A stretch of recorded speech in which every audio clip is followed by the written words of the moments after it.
Hi there. I'm Kelly Shute, pediatric occupational therapist. I am so excited you are here today. We are going to have a lot of fun talking about a topic that 100% of parents that I know and myself as a mom of 3 kids struggle with, and every single parent that I have encountered over the last 20 some years in my work as a pediatric occupational therapist. And that struggle is how easy it is to lose our temper with our kids. So losing our temper with our kids and then, feeling terrible about losing it, yelling, whatever our losing our temper looks like for us. And then we feel bad about it. We feel shame about it. We wish we would have shown up differently. And then oftentimes that cycle happens again the next day. And so today I am going to give us 5 tools to have to hopefully decrease the incident of losing our temper with our kids. And again, as a mom of 3, I absolutely lose my temper with my kids. And because we're parents, because we are so we're sensitive to our kids. They were part of us. They were part of my body. I'm super attuned to them, and that can make me extra sensitive and extra annoyed or extra frustrated. And so I just want to give you some tools today of things you can do to show up in a more calm, just neutral, a neutral way to discuss whatever the difficulty of the situation is with your child, or if it's just a difficult child. And let's be honest, every child has moments of being difficult. That's just part of growing up. So the first tip I want to talk to you about is what I call Pregame 1. I think it makes all the difference in the world. It does take a little bit of work beforehand, up front, on you parents. But in my 20 years of kind of helping parents navigate what the pregame strategy, what the kind of checklist is beforehand can look like, parents pick it up easily. And moms, your brain is designed to gather all the different pieces of what's going to happen in your day. So you have all the pieces of the puzzle, who's got to go where, what's going to happen, how that's going to do what. Moms are great at it. Our brains are, wired to easily have this information. And so if you will just spend a few minutes kind of each day thinking about what the situation is. The other thing that will be a humongous help is taking my sensory profile assessment. This is where you're going to answer questions about you and about each of your kids. And I also recommend it for your spouse. But what things are you sensitive to in your senses? So your sense of hearing, your vision, your smell, your taste, your touch. And there's also 2 other senses that are movement and body awareness. They make a balance. And then the other thing I always tell parents, we have to be so sensitive to our child. Have they had good sleep? Have they eaten enough? Have they, do they have a cold today that would make them just a little groggy when they're getting out of bed and are being difficult putting their clothes on, going to school? Like all of those things, moms, you've got all that information in your brain. And so we're going to use that to know how to set ourselves up for success and not lose our temper, so we can show up different and better and in a way that is more aligned with our values and how we want to show up. So take this sensory profile assessment. This is going to tell you, oh my goodness, I'm hearing challenged. I'm super sensitive to hearing. That is me for sure. And so I know that if I'm going to be at a meeting, let's say I'm going to be gone for part of the evening, I'm going to be at a dinner meeting, there's going to be lots of people talking, there's going to be background music that's playing, there's going to be somebody clanking a fork on their plate, there's going to be multiple conversations going at once. For me, my hearing sense does not filter out the noise. So I hear all of it. My brain takes in all of it, and it's exhausting. So since I know that about myself, I have to do certain things and not do certain things to set myself up for success. So after this noisy meeting that I know is going to stress my hearing, and that I'll be tired and worn out from the noise that's coming in, and my body will be constantly trying to get my nervous system back to being okay, and that is exhausting to my body. So I'll come home, and then I'm on with my 3 kids. So I can, with my pregame strategy, know, okay, I'm going to go to this meeting. This is going to wear me out. What am I going to do when I get home to show up in a way that I'm not going to lose it with my kids? Because I know I'm going to be tired. And so I can, be intentional about my drive between the dinner until I get home. Is that 10 minutes of, okay, I'm not going to have the radio on. I'm not going to call and check in with my mom, even though I need to. I'm just going to have peace and quiet, because that's what my brain and my body and my nervous system needs to then show up to my kids in a way that is engaging and calm and neutral and open to whatever their needs are going to be, which it could be homework, could it be, sports stuff that's going to happen. I don't know what that's going to look like, but my pregame strategy, I've already thought through, okay, this is what I had to do. Here's what I'm going to do to set myself up for success. This is going to allow me to show up like this when I'm at home with my kids. So give yourself the time, give yourself time to get that pregame strategy in place. And also give yourself the time to ask for support. So I am a huge encourager of moms because, again, I know how women are, and we think we can handle it all ourselves, and we don't want to bother anybody, so we'll just handle it. No, I want you to learn to ask your spouse, like, can you please go ahead and give so-and-so the bath? Because I'm going to come home from this meeting and, be with the kids, but I'm going to be tired. So if you could please give them a bath, ask for that support and let them know what it provides. Like, if you can give the kids a bath, that would provide me an extra 10 minutes to just kind of recharge and do the rest of bedtime in a really calm, nice way. And most spouses are like, oh my gosh, great. I'm so happy to do bath time, because your spouse knows what happens when you lose your temper, and nobody wants that to happen. So ask for what you need, pregame strategy. That's our first tool. Okay, the second tool, and I use this tool all the time, is to walk away or a timeout. So, and I will literally use this with my fingers, because sometimes I can know that if I open my mouth, what's going to come out might not be volume or tone or words that are nice. And so I might just have to do this, like, time out.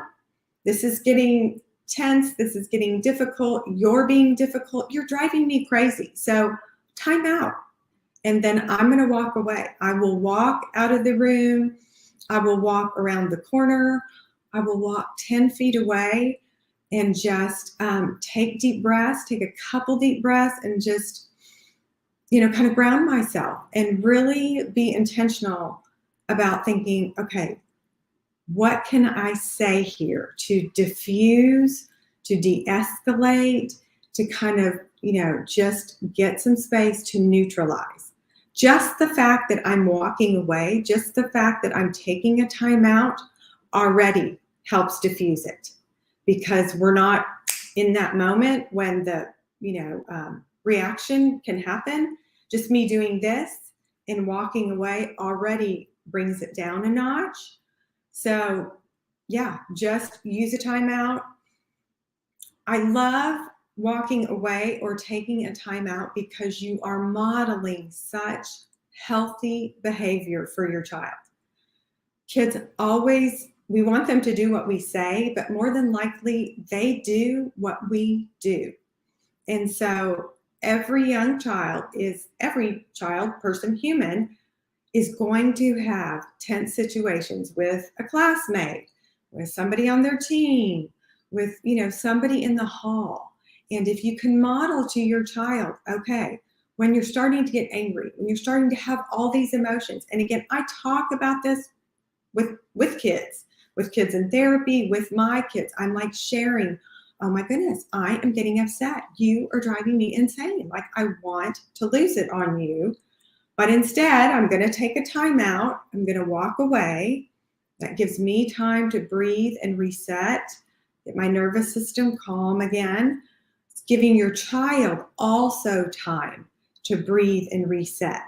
Now, for young kids, ages 3 to 8, especially the 3, 4-ish, they don't have that mental capacity or capability to really know what they're doing, that they're, going to diffuse a situation, but they're going to breathe.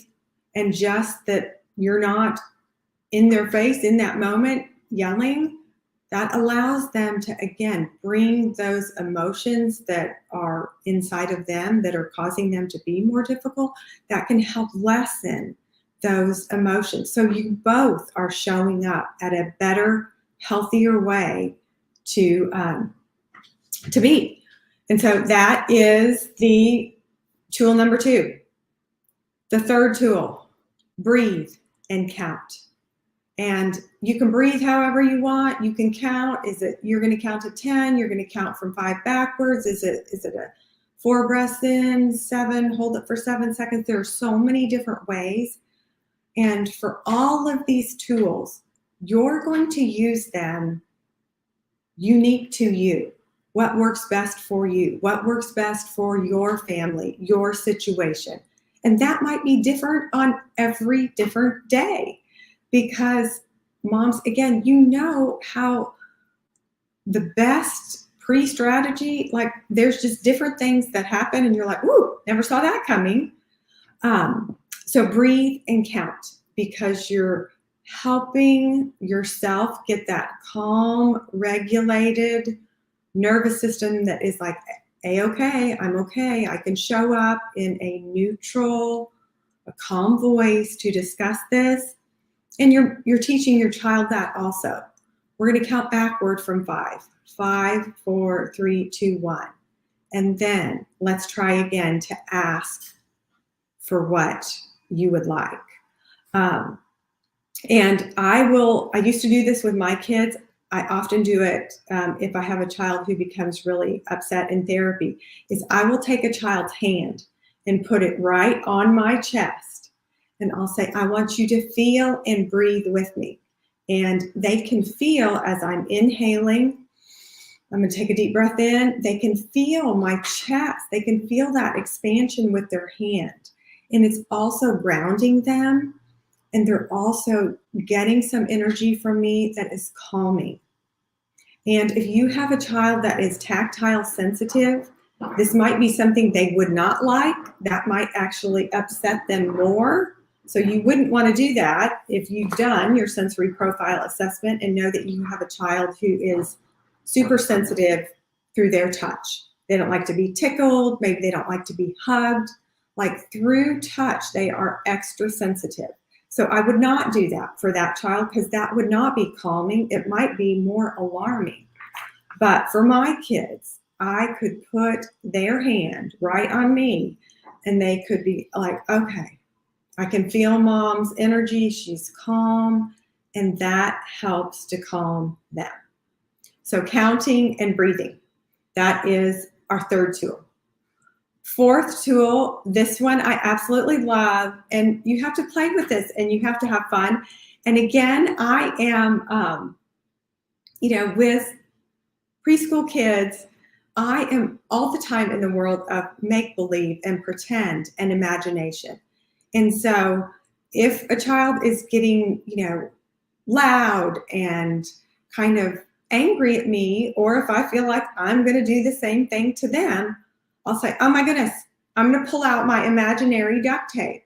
And I will, with my fingers, like, here's my duct tape, and I'm going to rip off a piece and I'm going to put it across my lips.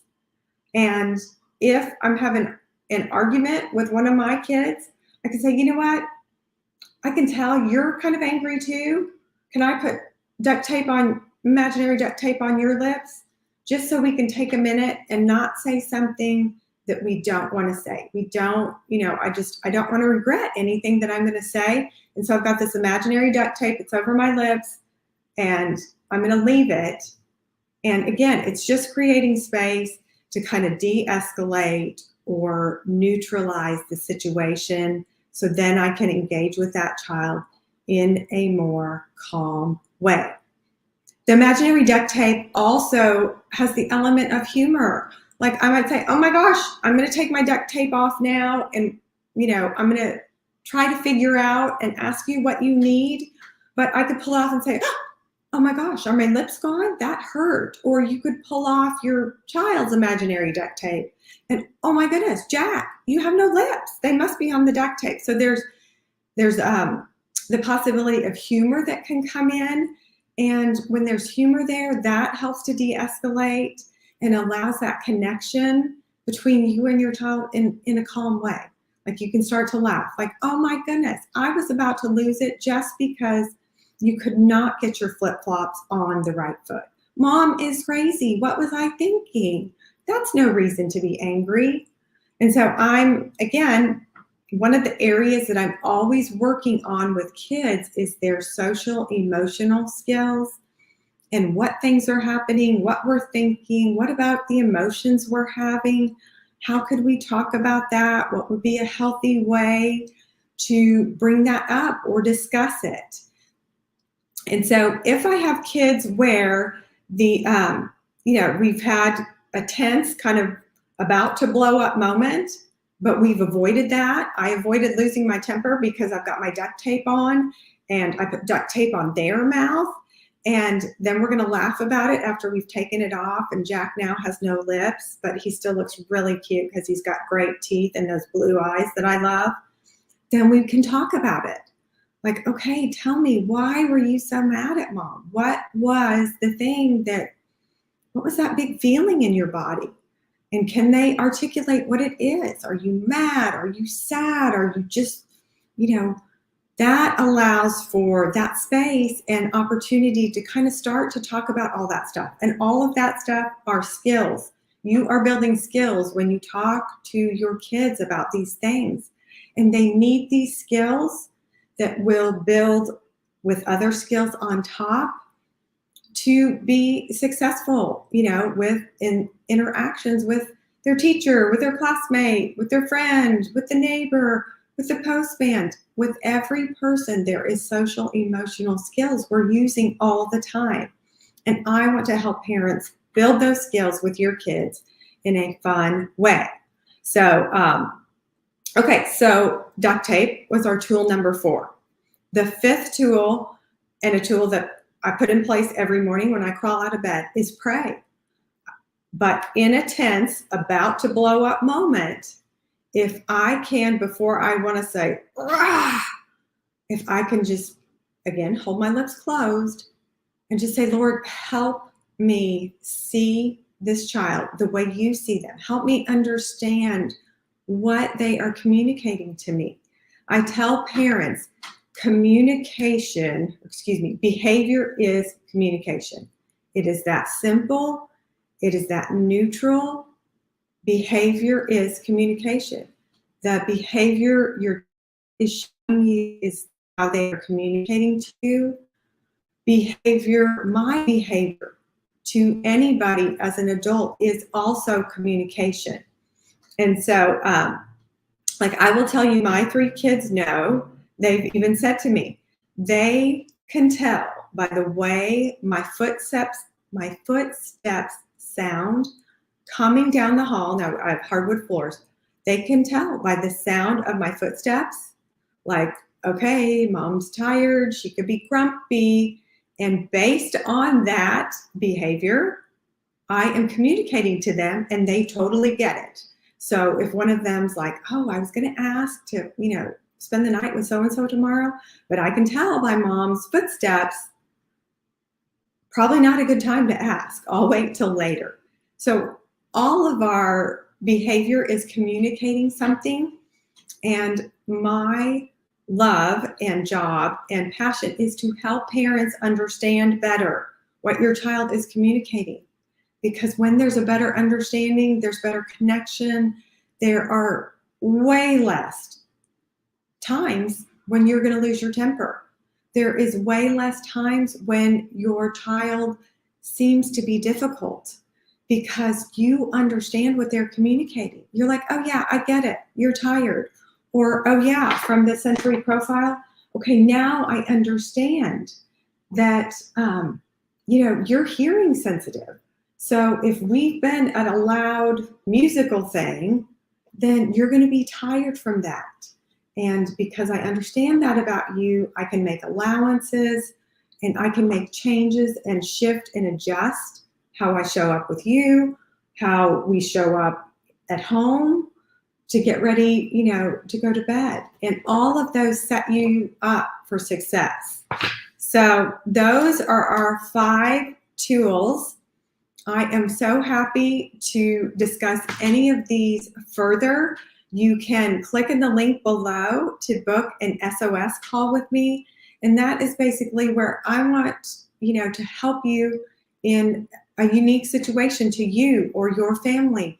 Or if there is something that you have tried numerous times to not lose your temper and it's not working, let me help. If these 5 tools, you're like, yeah, I've tried all those and I need more, believe me, I have more. In the over 20 years of working with so many parents and kids, I've got so many tools in my tool belt and my toolbox, like it's overflowing.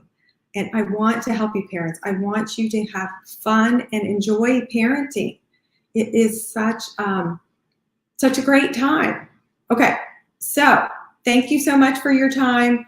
Click below to book an SOS call with me if you want some help. And then also click below to find my Simple 6. The Simple 6 is 6 different areas. 6 different areas, always cover every single session in therapy with a child. I'm always covering all 6 of these things. It's our sensory skills. It's our motor skills, our gross motor skills, our legs, our trunk, how we need our gross motor skills to be able to sit up in a chair, our fine motor skills, our fingers, our arms. Can we hold a pencil? Can we zip our jacket? Can we hold a fork? Those are fine motor skills. The young ages of 3 to 8, we're very focused on all of the skills in these 6 areas. So motor skills, sensory skills, again, those senses, the information a young child takes in with their senses, how their brain registers it, how it's interpreted in the body, processed, and then the behavior that they do based on what came in from their senses.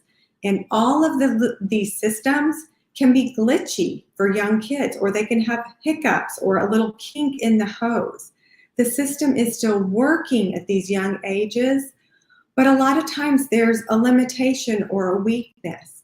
All of this perfectly normal for perfectly normal kids. I see everyday normal kids in a regular preschool, in a public school, in private schools.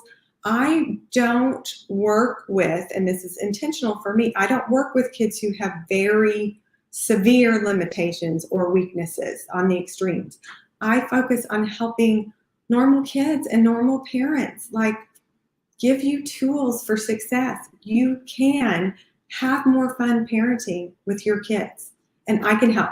So Simple 6 has skills and activities, ways to play with your child.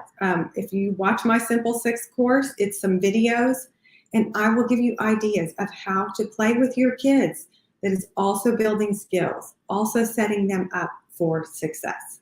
So click below. Thanks.